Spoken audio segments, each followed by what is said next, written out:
পাইকারিতে 20 ও গ্রাহক পর্যায়ে প্রায় 17% বাড়ল বিদ্যুতের দাম। সঞ্চালন চার্জও 24% বৃদ্ধি, চলতি মাসেই কার্যকর। 8 দিনে 6 নবজাতক মৃত্যুর ঘটনায় তদন্ত প্রতিবেদন আজ। 492 উপজেলার হাসপাতাল, 101 শয্যায় উন্নীতের ঘোষণা স্বাস্থ্যমন্ত্রীর। রামিসা ধর্ষণ হত্যার দায় স্বীকার ঘাতক সোহেল রানার, আদালতে ক্ষমা প্রার্থনা। আগামী সপ্তাহে রায় প্রত্যাশা পিপিপির। এবং মানুষের কথা চিন্তা করেই বাজেট দেয়া হচ্ছে জানালেন অর্থমন্ত্রী। $1 ট্রিলিয়ন অর্থনীতি বাস্তবায়নের প্রত্যাশা সরকারের।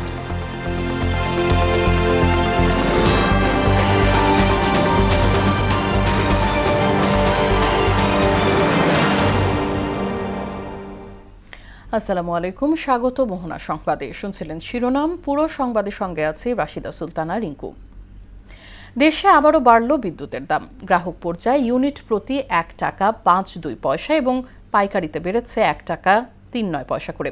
বিকেলের সংবাদ সম্মেলনে মূল্য বৃদ্ধির ঘোষণা দেন বিআইআরসির চেয়ারম্যান জালাল আহমেদ। কমিশনের আদেশ অনুযায়ী জুন মাসের বিল থেকেই নতুন মূল্যহার কার্যকর হবে। এ সময় চেয়ারম্যান বলেন, দাম বৃদ্ধির বিষয়ে কোনো পক্ষ থেকে চাপ ছিল না। আরও জানাচ্ছেন মনিরুল ইসলাম। উচ্চ মূল্যস্ফীতির চাপে যখন বিপর্যস্ত জনজীবন, এমন সময় আবারও বাড়ানো হলো বিদ্যুতের দাম।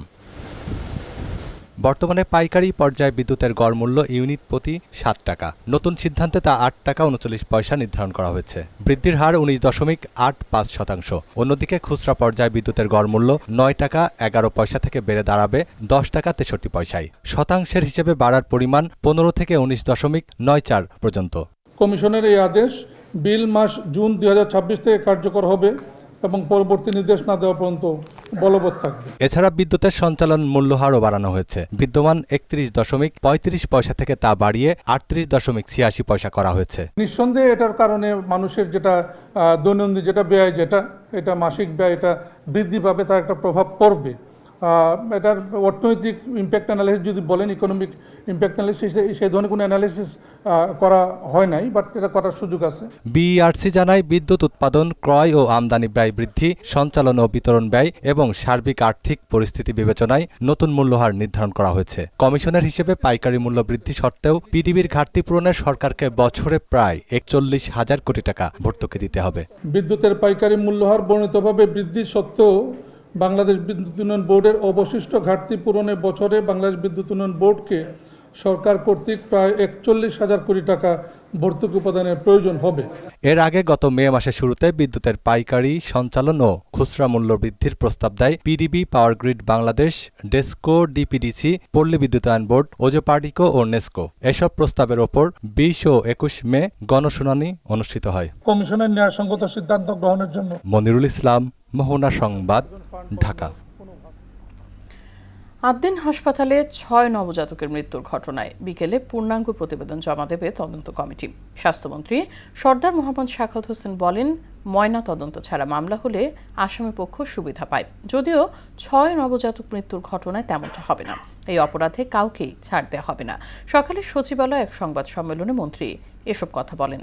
চীন বাংলাদেশ যৌথ উদ্যোগে নারীদের জন্য 5টি বিশেষায়িত হাসপাতাল নির্মাণের কথা জানিয়ে তিনি বলেন, 492টি উপজেলার সরকারি হাসপাতালকে 50 শয্যা থেকে 101 শয্যার হাসপাতালে রূপান্তরের সিদ্ধান্ত হয়েছে।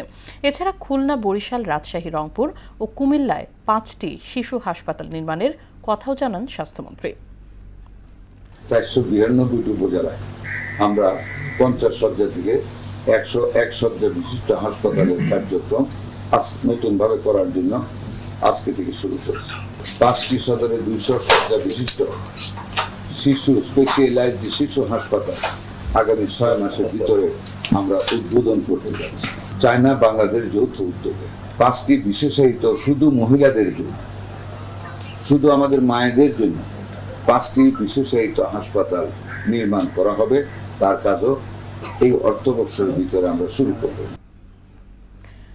রামিসা ধর্ষণ হত্যা মামলায় আদালতে আত্মপক্ষ সমর্থনে দায় স্বীকার করে ক্ষমা চেয়েছেন ঘাতক সোহেল রানা। তার স্ত্রী স্বপ্না আক্তারও নিজেকে নির্দোষ দাবি করে অব্যাহতি চেয়েছেন। দুপুরে ঢাকা মহানগর শিশু সহিংসতা দমন ট্রাইব্যুনালে এসব কথা বলেন মামলার 2 আসামি। আর ডলার প্রসঙ্গে রাষ্ট্রপক্ষ বলছে, মামলার কার্যক্রম বিলম্বিত করতেই চাতুর্তার আশ্রয় নিচ্ছে ঘাতক সোহেল। আগামী সপ্তাহে মামলার রায় হতে পারে বলে জানিয়েছেন পাবলিক প্রসিকিউটর। এমদাদুল হক খানের রিপোর্ট। চাঞ্চল্যকর রামিসা ধর্ষণ হত্যা মামলায় আত্মপক্ষ সমর্থনের শুনানিতে 2 আসামি সোহেল রানা ও তার স্ত্রীর বিরুদ্ধে সাক্ষীদের দেয়া জবানবন্দি পড়ে শোনানো হয় আদালতে। আত্মপক্ষ সমর্থনে প্রথমে নিজেকে নির্দোষ দাবি করে সহযোগী হিসাবে ডলারের উপর দায় চাপানোর চেষ্টা করেন ঘাতক সোহেল রানা। তবে রাষ্ট্রপক্ষ বলছে, মামলার কার্যক্রম বিলম্বিত করতেই চতুরতার আশ্রয় নিচ্ছেন সোহেল।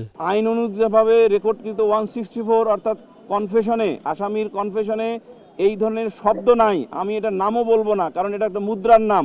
এটা হলো রেকর্ড বহির্ভূত বিষয় এবং 1 নম্বর আসামির এক ধরনের মামলার সম্পর্কে চতুরতার সহিত এই শব্দটি উচ্চারণ করেছেন। পরবর্তীতে ক্ষমা চেয়ে সোহেল রানা তার অপরাধের দায় স্বীকার করে নিয়েছেন বলে জানান রাষ্ট্রপক্ষের কৌশলী। 1 নম্বর আসামি মোহাম্মদ সোহেল রানা উন্মুক্ত ট্রাইব্যুনালে প্রথমে নির্দোষ দাবি করলেও পরে নিজেকে আদালতের নিকট মাপ চেয়েছেন, অর্থাৎ দোষ স্বীকার করে নিয়েছেন। দ্বিতীয় স্বপ্না খাতুন যে আসামি, উনি স্বাভাবিকভাবে আসামিগণ যেভাবে নির্দোষ দাবি করেন উনিও সেই নির্দোষ দাবি করেছেন। সোহেলের স্ত্রী স্বপ্নাও নিজেকে নির্দোষ দাবি করেন। 342 ধারার পরীক্ষাটা সম্পন্ন হয়েছে। আগামীকালকে এই মামলার যুক্তিতর্কের জন্য বিজ্ঞ আদালত তারিখ ধার্য করেছে। আসামি সোহেল রানা বিজ্ঞ আদালতে বলেছেন, মাননীয় আদালত, আমি ভুল করেছি, আমাকে মাফ করেন।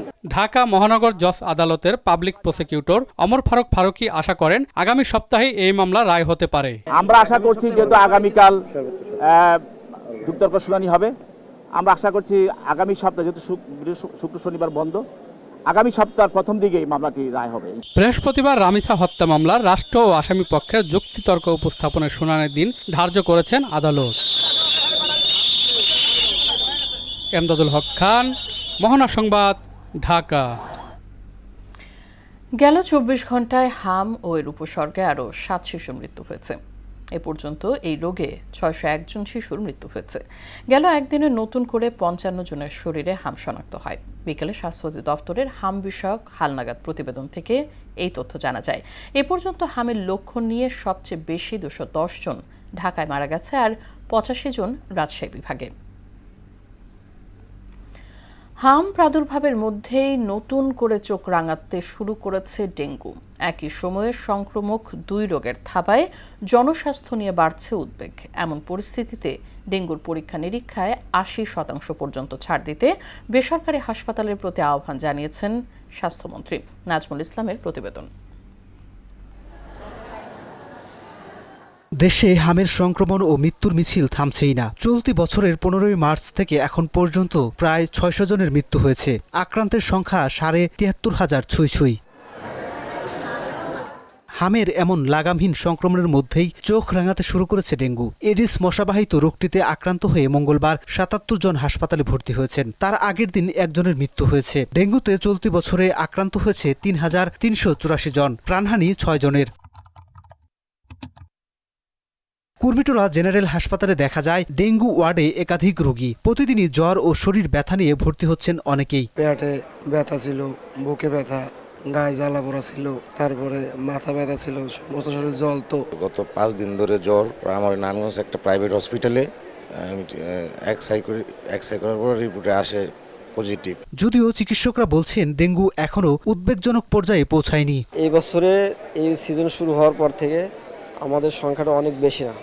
প্রতিদিন হয়তো 1-2 করে আমরা ডেঙ্গু রোগী পাচ্ছি। প্রিপারেশনের দিক দিয়ে আমাদের অ্যাডভোকেট বেড কর্নারগুলো রেডি করা আছে। 4টা ব্লকের জন্য 4টা বেডগুলো আলাদা, বেডগুলো সেপারেট করা আছে।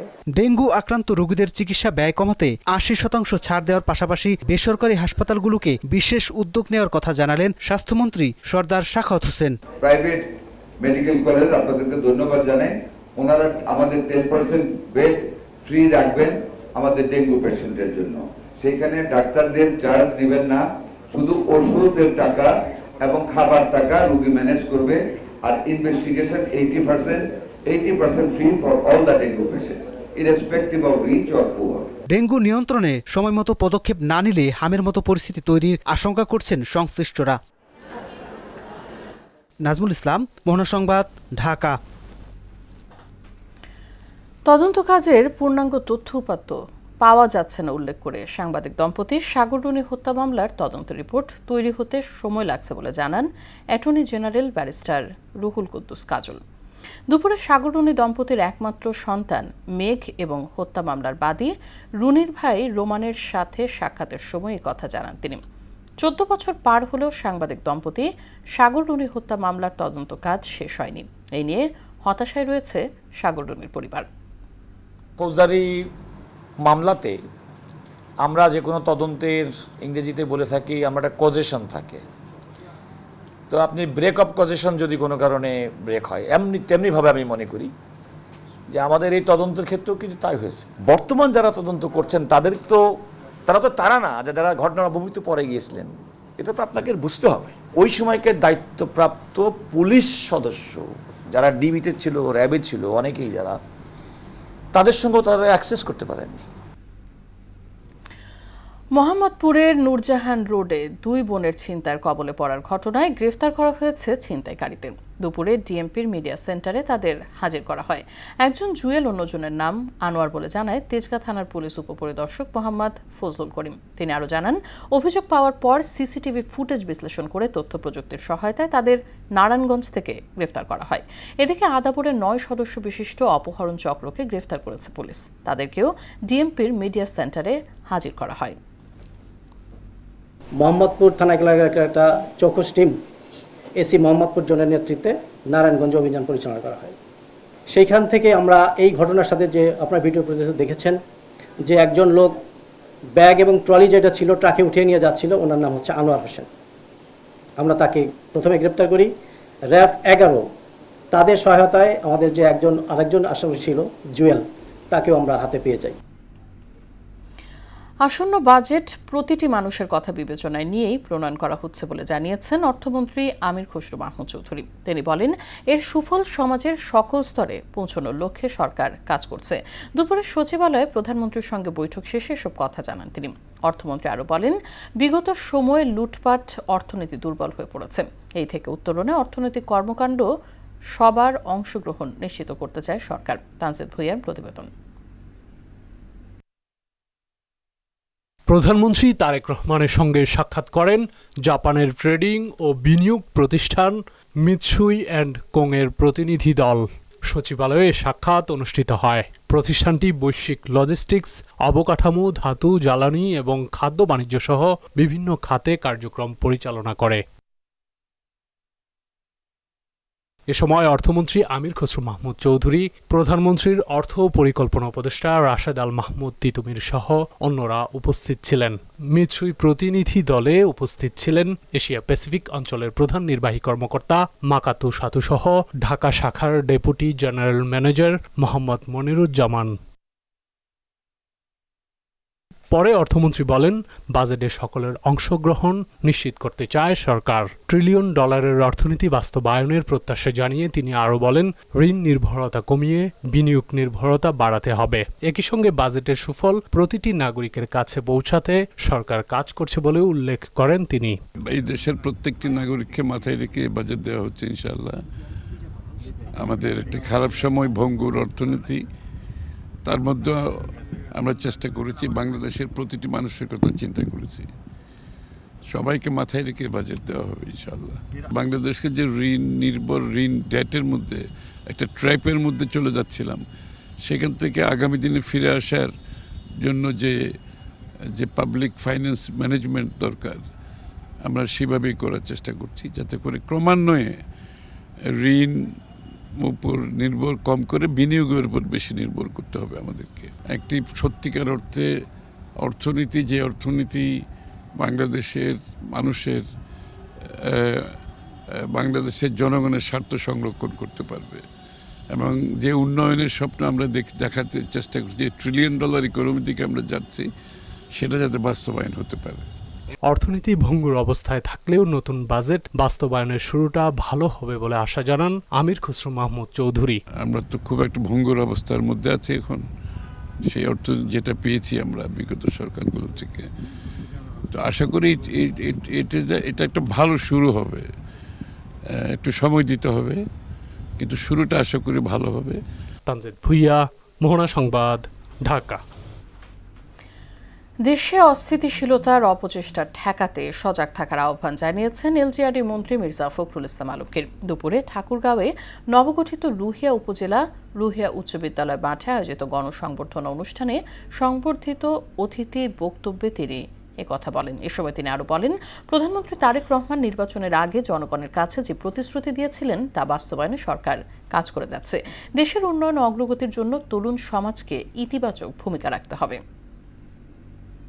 দেশে অস্থিতিশীলতা সৃষ্টি করার জন্য আপনাদের কাছে আমাদের আবেদন, যে অস্থিতিশীলতা সৃষ্টি না করতে পারে তার জন্য আপনাদেরকে সতর্ক থাকা, সজাগ থাকা। কারণ এই সময়ে যখন আমরা নতুন করে দেশ গঠন করার কাজ শুরু করেছি তারেক রহমানের নেতৃত্বে, তখন যেন আমরা আবার বিভ্রান্তের আড়ে যাই। আমাদের তরুণদেরকে তারা যেন এগুলো থেকে মুক্ত থাকে এবং একটা সামাজিক আন্দোলন গড়ে তোলে এই মাদক থেকে দূরে থাকার জন্য। এটা খুব জরুরি দরকার। সাতক্ষীরার কালীগঞ্জ উপজেলার বসন্তপুর সীমান্ত এলাকায় ভারতীয় সীমান্তরক্ষী বাহিনী বিএসএফ এর গুলিতে 2 বাংলাদেশি আহত হয়েছেন। বুধবার রাত 2টার দিকে সীমান্ত সংলগ্ন কালিন্দী নদী এলাকায় এই ঘটনা ঘটে। আহতরা হলেন কালীগঞ্জ উপজেলার শীতলপুর গ্রামের মোহাম্মদ মহিউদ্দিন এবং মোহাম্মদ শাহিন। কালীগঞ্জ থানার ভারপ্রাপ্ত কর্মকর্তা জুয়েল হোসেন বলেন, প্রাথমিকভাবে জানা গেছে তারা অবৈধভাবে ভারতে গিয়েছিল এবং একইভাবে বাংলাদেশে ফেরার সময় বিএসএফ তাদের গুলি করে। মিরপুরে নূরজাহান বেগম নামের 75 বছর বয়সী বৃদ্ধার লাশ উদ্ধারের ঘটনায় হাইকোর্টে রিট দায়ের করা হয়েছে। এতে মানবাধিকার লঙ্ঘন হয়েছে কিনা তা খতিয়ে দেখতে তদন্ত চাওয়া হয়। পাশাপাশি মৃত্যুর কারণ নির্ণয় সহ অবহেলাজনিত মৃত্যু হয়েছে কিনা তারও তদন্ত চাওয়া হয়েছে। এছাড়াও সমাজ কল্যাণ অধিদপ্তর কেন প্রবীণ নাগরিকদের দেখভালে সেবক প্রদান করবে না সে বিষয়েও নির্দেশনা চাওয়া হয়। আরও জানাচ্ছেন মুদাসসির আলী। সম্প্রতি পল্লবীর সেকশন 6-এর সি ব্লকে 12 নম্বর রোডের একটি বাসা থেকে নূরজাহান বেগম নামের 75 বছর বয়সী বৃদ্ধার পচাগলা লাশ উদ্ধার করা হয়। একই বাসায় কন্যা সন্তান থাকা সত্ত্বেও এবং এক ছেলে সচিব ও অন্য ছেলে বুয়েটের শিক্ষক হওয়া সত্ত্বেও কেন মরে নিজ রুমে 7 থেকে 8 দিন লাশ পড়ে থাকলো তা এখন ভাবাচ্ছে সবাইকে। পুলিশ লাশ উদ্ধার করায় বিষয়টি আইনি প্রক্রিয়ায় রয়েছে। তবে হৃদয় বিদারক এ ঘটনা নিয়ে হাইকোর্টে রিট দায়ের করেন আইনজীবী শরীফ সরকার। রিটকারীর পক্ষে আইনজীবী ব্যারিস্টার HM সঞ্জিত সিদ্দিকী জানান, এই ঘটনায় মানবাধিকার লঙ্ঘন হয়েছে কিনা তার তদন্ত চাওয়া হয়েছে। আমরা তদন্ত চেয়েছি। জাতীয় মানবাধিকার কমিশন আপনারা জানেন রয়েছে আমাদের বাংলাদেশে। জাতীয় মানবাধিকার কমিশন এই বিষয়টিকে তদন্ত করে তারা নির্ণয় করবে যে এখানে এই বৃদ্ধা নূরজাহান বেগম ওনার মৃত্যুতে কোনো মানবাধিকারের লঙ্ঘন হয়েছে কিনা। কি কারণে মৃত্যু হয়েছে নূরজাহান বেগমের এবং কেন লাশ এতদিন পড়ে রইল সে বিষয়েও তদন্ত চাওয়া হয়েছে। একাকিত্ব অবস্থায় তিনি লাশ হয়ে পড়ে রইলেন, এই বিষয়টি তদন্ত করে আমাদের ফৌজদারি আমাদের দণ্ডবিধিতে যে অবহেলাজনিত মৃত্যু হয়েছে কিনা সেটি নির্ণয়ের জন্য দেশের প্রবীণ নাগরিকদের সেবার দায়িত্ব রাষ্ট্রের এবং এর জন্য রয়েছে সমাজ কল্যাণ অধিদপ্তর। এক্ষেত্রে সমাজ কল্যাণ অধিদপ্তর কর্তৃক সেবক নিয়োগ দেওয়ার নির্দেশনাও চাওয়া হয় রিটে। আমাদের যে সমাজ কল্যাণ অধিদপ্তর আছেন তারা কেন এই আমাদের দেশে যারা 65 বছর ঊর্ধ্বে রয়েছেন বয়স্ক এবং যারা নিজেদের দেখাশোনা করতে পারেন না তাদেরকে কেন পরিচর্যাকারী বা নার্স প্রদান করা হবে না, এই মর্মে আমরা নির্দেশনা চেয়েছি। আগামী সপ্তাহে রিটের শুনানি হতে পারে বলে জানান আইনজীবী সঞ্জিত সিদ্দিকী। এই রিটটি আগামী সপ্তাহে হিয়ারিং করার জন্য আমরা আদালতে জমা দিয়েছি। মুদাসসির আলী, মোহনা সংবাদ, ঢাকা। আন্তর্জাতিক প্রসঙ্গ। ভারতের নয়াদিল্লিতে হোটেলে ভয়াবহ অগ্নিকাণ্ডের ঘটনায় অন্তত 21 জন নিহত হয়েছে। বিদেশি নাগরিক সহ প্রায় 40 জন অবস্থান করছিলেন। এদের অনেকেই চিকিৎসার জন্য ভারতে এসেছিলেন। অগ্নিকাণ্ডের প্রাণহানির এই ঘটনাকে মর্মান্তিক বলে উল্লেখ করে ভারতের প্রধানমন্ত্রী নরেন্দ্র মোদী নিহতদের পরিবারকে আর্থিক সহায়তা দেওয়ার ঘোষণা করেন। ঐশী আলমের ডেস্ক রিপোর্ট। ভারতের রাজধানী নয়াদিল্লির একটি হোটেলে ভয়াবহ অগ্নিকাণ্ডের ঘটনা ঘটেছে। হোটেলটিতে বিদেশি নাগরিক সহ প্রায় 40 জন অবস্থান করছিলেন। তাদের অনেকেই চিকিৎসার জন্য ভারতে এসেছিলেন। সকাল 8:50 নয়াদিল্লির মালভিয়া নগরের ওই 5তলা ভবনটির বেজমেন্টে অবস্থিত মিকাসা ইন হোটেলের রেস্তোরাঁয় আগুন লাগে। আগুন লাগার কারণ এখনো নিশ্চিত হওয়া যায়নি। খবর পাওয়ার পর Delhi fire service, Delhi police, DDMA, CATS ambulance service এবং অন্যান্য জরুরি সেবাদানকারী সংস্থার দল উদ্ধার কার্যক্রম শুরু করে। অগ্নিকাণ্ডে প্রাণহানির এই ঘটনাকে মর্মান্তিক বলে উল্লেখ করে ভারতের প্রধানমন্ত্রী নরেন্দ্র মোদী নিহতদের পরিবারকে 2 লাখ রুপি করে আর্থিক সহায়তা দেওয়ার ঘোষণাও করেন। এছাড়া আহতদের 50,000 রুপি করে সহায়তা দেওয়া হবে। অন্যদিকে প্রাণহানির এই ঘটনায় শোক প্রকাশ করেন দিল্লির মুখ্যমন্ত্রী রেখা গুপ্তা। সরকার পরিস্থিতি নিবিড়ভাবে পর্যবেক্ষণ করছে। ক্ষতিগ্রস্ত পরিবারগুলোর জন্য প্রয়োজনীয় চিকিৎসা ও অন্যান্য সহায়তা নিশ্চিত করা হচ্ছে বলেও উল্লেখ করেন তিনি। ঐশী আলম, মোহনা সংবাদ। খেলার খবর, ক্রিকেট। বিসিবির নির্বাচনের তফসিল ও ভোটার তালিকার বৈধতা নিয়ে করা রিট খারিজ হয়েছে। শুনানি দিয়ে রিটটি উত্থাপিত হয়নি বিবেচনায় খারিজ করে দিয়েছেন হাইকোর্ট। বিচারপতি বিশ্বদেব চক্রবর্তী বিচারপতি মোহাম্মদ আসিফ হাসানের সমন্বয়ে গঠিত হাইকোর্ট বেঞ্চ আজ বুধবার এই আদেশ দেন। ফলে বিসিবির পরিচালনা পর্ষদ নির্বাচন 7 জুন যথারীতি অনুষ্ঠিত হবে বলে জানিয়েছে বিসিবির আইনজীবী মাহিন এম রহমান। ইলেকশনটাকে উপরে স্টেজে তারা একটি রিট দায়ের করেছিল। গতকালকে এটি প্রাথমিক শুনানি হয়েছে এবং আজকে আবার এটি নতুন করে শুনানি হয়েছে এবং কোর্ট এটি নট প্রেস রিজেক্ট করে দিয়েছে। দীর্ঘ শুনানির পরে 7 তারিখ ইলেকশন হতে কোনো বাধা নেই। ফুটবল। আসন্ন বিশ্বকাপকে আরও নিরাপদ ও প্রযুক্তি নির্ভর করতে অত্যাধুনিক রোবট কুকুর মোতায়েনের ঘোষণা দিয়েছে ফুটবলের নিয়ন্ত্রক সংস্থা ফিফা। এসব রোবটিক কুকুর 24 ঘন্টা নজরদারি পরিচালনা করতে সক্ষম। এদিকে ব্রাজিল কিংবদন্তি পেলের 1958 বিশ্বকাপ ফাইনালে পরা জার্সি বিক্রির ঘোষণা দিয়েছে বিখ্যাত নিলাম প্রতিষ্ঠান সসবেস, যা ফুটবল ইতিহাসের অন্যতম মূল্যবান স্মারক হিসেবে বিবেচনা করা হচ্ছে। রাজু আলাউদ্দিনের রিপোর্ট। ফুটবল বিশ্বকাপ আর ব্রাজিল যেন একই সূত্রে গাঁথা। বাছাই পর্বে বাধা পেরোনো কিংবা প্লে অফের ঝামেলা ছাড়াই প্রতিটি আসরে খেলার অনন্য কৃতিত্ব শুধু সাম্বার দেশটিরই রয়েছে। যুগের পর যুগ এই ব্রাজিলের হয়ে মাঠ কাঁপিয়েছেন কিংবদন্তি বহু খেলোয়াড়, যাদের মধ্যে সবার উপরই আছেন পেলে। 11 জুন থেকে শুরু হওয়া ফিফা বিশ্বকাপের 23তম আসরের মাঝে ব্রাজিলিয়ান গ্রেটের একটি জার্সি উঠেছে নিলামে। যেন তেন জার্সি নয়, 1958 সালের বিশ্বকাপের ফাইনালে এই জার্সি পরেই খেলেছিলেন পেলে। ব্রাজিল ও সুইডেনের মধ্যকার ফাইনাল ম্যাচের জার্সিটি নিলামে তুলছে সদবিস নামের একটি প্রতিষ্ঠান, যার আনুমানিক মূল্য ধরা হয়েছে $60 লাখ বেশি। আগামী 29 জুন এই জার্সি দরদাম শুরু হবে এবং চলবে 16 জুলাই পর্যন্ত। আয়োজকদের ধারণা, এই জার্সি যে কোনো শহরের মধ্যে সর্বোচ্চ মূল্যের রেকর্ড গড়বে, যা ভবিষ্যতে সবচেয়ে ব্যয়বহুল জার্সির রেকর্ডটিও চ্যালেঞ্জ করতে পারবে। বর্তমানে এই রেকর্ডটি রয়েছে পেলের সমতুল্য ডিয়েগো ম্যারাডোনার হ্যান্ড অফ গড জার্সির দখলে। ম্যারাডোনার মৃত্যুর পর 2022 সালে $92.8 লাখ জার্সিটি বিক্রি হয়েছিল।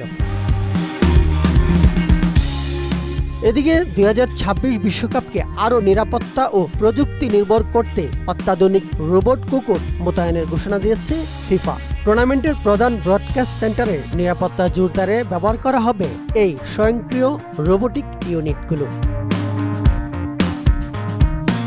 ফিফার মতে রোবট কুকুরগুলো 24 ঘন্টার নজরদারি পরিচালনা করতে সক্ষম। উন্নত সেন্সর, ক্যামেরা এবং কৃত্রিম বুদ্ধিমত্তা প্রযুক্তি ব্যবহার করে তারা সন্দেহজনক কার্যকলাপ শনাক্ত করার পাশাপাশি নিরাপত্তা কর্মীদের সার্বক্ষণিক সতর্কবার্তা পাঠাবে। রাজু আলাউদ্দিন, মোহনা সংবাদ। আসন্ন ফুটবল বিশ্বকাপের ডিজিটাল সম্প্রচার সত্য পেয়েছে বাংলালিংক ও টফি। ফলে বাংলালিংকের গ্রাহক সহ দেশের ফুটবল প্রেমিকরা টফি প্ল্যাটফর্মে বিশ্বকাপের ম্যাচগুলো উপভোগ করতে পারবেন। বুধবার এই তথ্য জানিয়েছে বাংলালিংকের chief corporate and regulatory affairs officer Taimur Rahman. তিনি বলেন, বিশ্বকাপ ফুটবলের ডিজিটাল সম্প্রচার সত্য পাওয়ার মাধ্যমে দেশের ফুটবল প্রেমিকদের জন্য সহজে খেলা দেখার সুযোগ তৈরি হয়েছে। বাংলালিংকের গ্রাহকরা ট্রফিতে বিশ্বকাপের ম্যাচগুলো দেখতে পারবেন। আগামী 11 জুন মাঠে গড়াবে ফিফা বিশ্বকাপ 2026। শেষ করব সংবাদ, তবে যাবার আগে শিরোনামগুলো আরও একবার।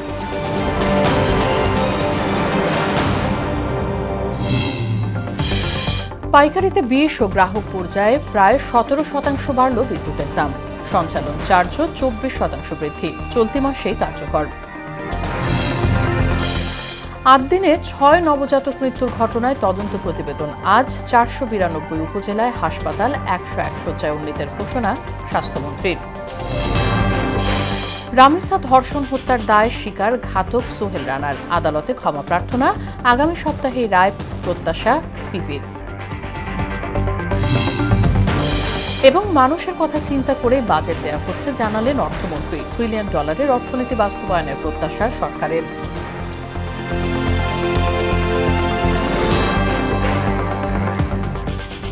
এই ছিল মোহনা সংবাদে। পরবর্তী সংবাদ রাত 9টায়। মোহনার সব শেষ খবর জানতে ভিজিট করুন www.mohna.tv। সংবাদ দেখতে পারেন ফেসবুক ও ইউটিউবেও। সঙ্গে থাকার জন্য ধন্যবাদ সবাইকে।